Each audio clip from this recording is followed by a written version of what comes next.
la course au Ballon d'Or. Au départ de la saison, à un moment donné, Mohamed Salah, le sorcier égyptien, le pharaon égyptien, avait déjà pris de l'avance. Malheureusement, il s'est fait éliminer par Ousmane Dembélé qui est entré dans la balance. Et là, on a vu les éliminations successives de Kylian Mbappé, par la suite du trio offensif du FC Barcelone. Est-ce qu'on peut dire que Ousmane Dembélé est le favori du Ballon d'Or cette année? Pour ma part, je dirais non. Ousmane Dembélé n'est pas le favori.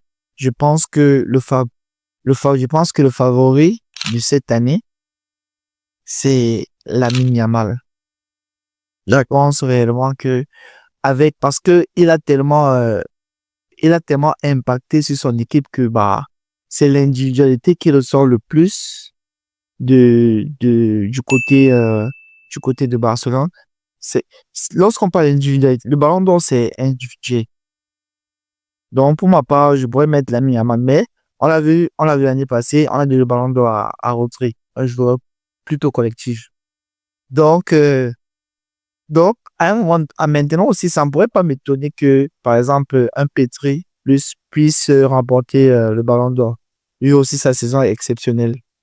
Donc, pour moi, si je fais mon top 3 actuellement là, à cet instant-ci, je mettrais Yamal premier, Pedri deuxième, Dembélé troisième. D'accord, donc c'est un classement du Ballon d'Or qui est assez osé.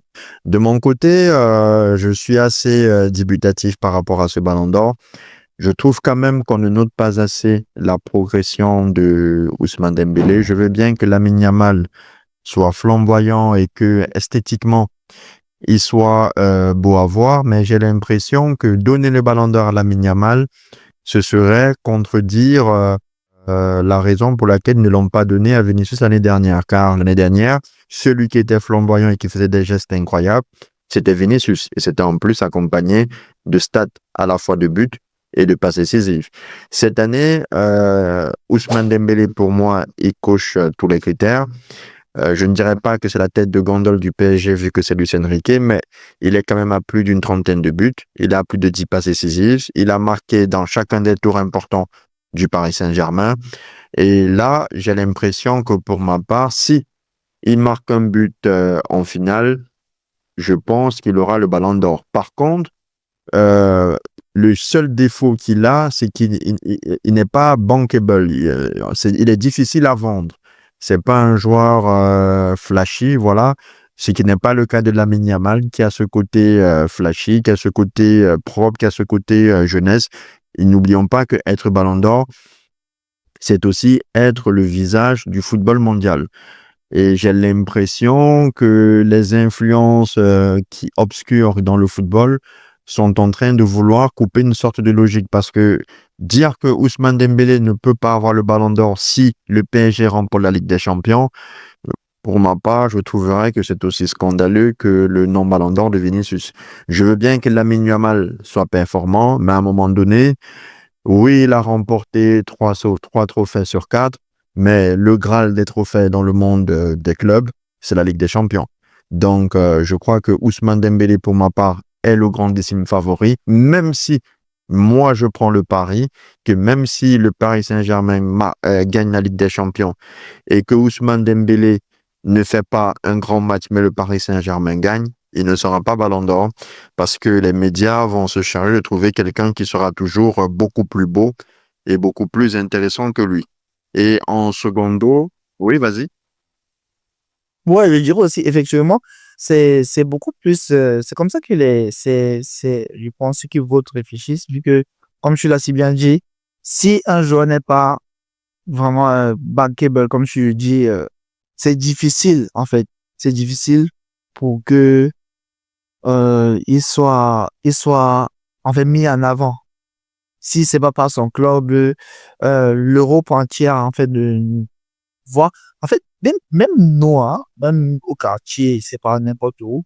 Lorsque tu parles d'Ousmane Dembélé Ballon d'Or, en fait, ça ne sonne pas. C'est comme si ça ne sonne pas juste en fait. Bon, mais si je peux me permettre, nous sommes quand même, en tout cas, nous essayons modestement d'être des observateurs aguerris du football, on doit se référer sur les faits et non sur la vision que nous avons. Moi, je suis désolé. Ousmane Dembélé cette année, c'est stratosphérique. Voilà. Je n'aurais jamais imaginé qu'il pouvait atteindre un tel niveau de jeu.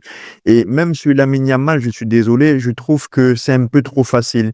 Pour moi, je ne suis pas sûr que Lamine Yamal fait une meilleure saison que Rafinha. Rafinha a été présent toute l'année. Je te rappelle qu'il est le co-meilleur buteur, ou si je me trompe, le meilleur buteur de la Ligue des Champions. Voilà. Donc, il n'est pas loin, il est dans le top 5 du classement des meilleurs buteurs de la Liga. Donc pour moi, je trouve que oui, Lamine Yamal, ça brille depuis le match contre l'Inter, les classicos flashy, mais Rafinha, pour ma part, a été beaucoup plus présent qu'un Lamine Yamal, si je ne m'abuse. Non, je suis tout à fait d'accord avec toi. Rafinha était présent toute la saison. C'est pour ça que en début de podcast, je t'ai dit que moi, je tirais mon chapeau à Rafinha, vu son excellente saison. Il était vraiment excellent. Mais je vais dire, souvent les votes du Ballon d'Or se penchent souvent sur des moments marquants. Genre des moments qui frappent. Donc, dès que tu vois un truc, ça te frappe tellement que tu dis, waouh, waouh, il est bon. Par exemple, on ne parle pas beaucoup de Lautaro Martinez, alors qu'il fait une excellente saison avec Paris. Si par exemple l'Inter gagne la Ligue des Champions, bah, on va parler de Lautaro Martinez, Martinez un peu, mais on va pas vraiment pousser sur lui, alors que il ne démériterait pas de gagner ce ballon d'or. Tu fais bien de parler de Lautaro Martinez parce que l'année dernière, j'avais déjà remarqué cela. L'année dernière, il finit capocannoniere de la Serie A, meilleur joueur de la Copa América qu'il remporte avec l'équipe d'Argentine et il termine derrière Kylian Mbappé et derrière Erling Haaland. Donc ça montre à quel point tu as parfaitement raison sur le fait que Lautaro Martinez est un joueur déterminant, mais ça veut donc tout simplement dire que le ballon d'or est beaucoup plus une question de marketing et non de présence sur le terrain. Depuis un certain temps, oui.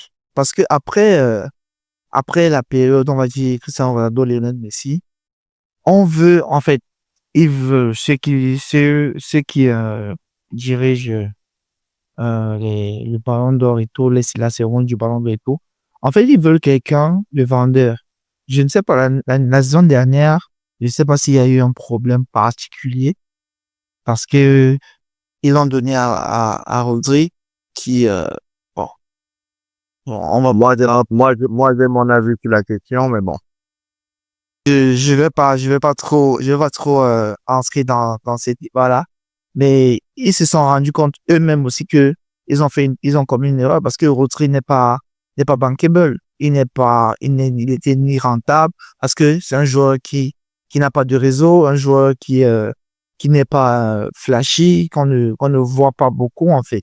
Donc, on a parlé de Rodri, juste après son ballon d'or, c'est fini. On parlait plus de lui. Certes, il était blessé et tout, mais il n'a pas été vraiment un joueur impactant, genre, pour le ballon d'or. Donc, actuellement, si on veut me donner vraiment un ballon d'or, je pense vraiment qu'ils vont se pencher beaucoup plus sur un des joueurs du Barça. Je ne vois que ça, en fait. D'accord, je suis totalement d'accord avec toi, surtout que j'ai remarqué que les médias français sont toujours dithyrambiques vis-à-vis du FC Barcelone. Surtout, n'oublions pas que le Ballon d'Or se fait en collaboration entre France Football et la chaîne L'équipe. Et vu que le Real Madrid l'année dernière a boycotté le Ballon d'Or, quoi de mieux que de ressortir des opposants du Real Madrid sur le plan du terrain, ça va le FC Barcelone, et les mettre en lumière par rapport au Ballon d'Or. Je ne dis pas qu'ils ne l'ont pas mérité, mais je trouve qu'il y a des raccourcis qui sont faciles vis-à-vis de Lamine Yamal. Bref, les amis, nous sommes donc arrivés au terme de cette émission. Nous vous invitons à nous dire dans les commentaires qui, selon vous, est votre favori pour le Ballon d'Or à l'état actuel de la saison. Voilà, est-ce que, comme Steve Joy, vous pensez que Lamine Yamal est le grandissime favori ou alors, vous pensez que c'est Ousmane Dembélé eu égard de ses performances sur le terrain et si il remporte la Ligue des Champions qui mériterait ce ballon d'or? Donc, Joy, je te remercie. Tu as été une fois de plus le serial buteur que tu as toujours été. Je reconnais bien là mon avant-centre. Merci à toi, Francis, et merci à toute la team 2-0. Ravi d'avoir été avec toi ce soir. D'accord, c'est parfait. Donc là, nous vous invitons donc à liker la vidéo si vous avez apprécié, à partager et à massivement vous abonner afin que notre famille, le Club 2-0, puisse grandir. Prenez soin des vôtres.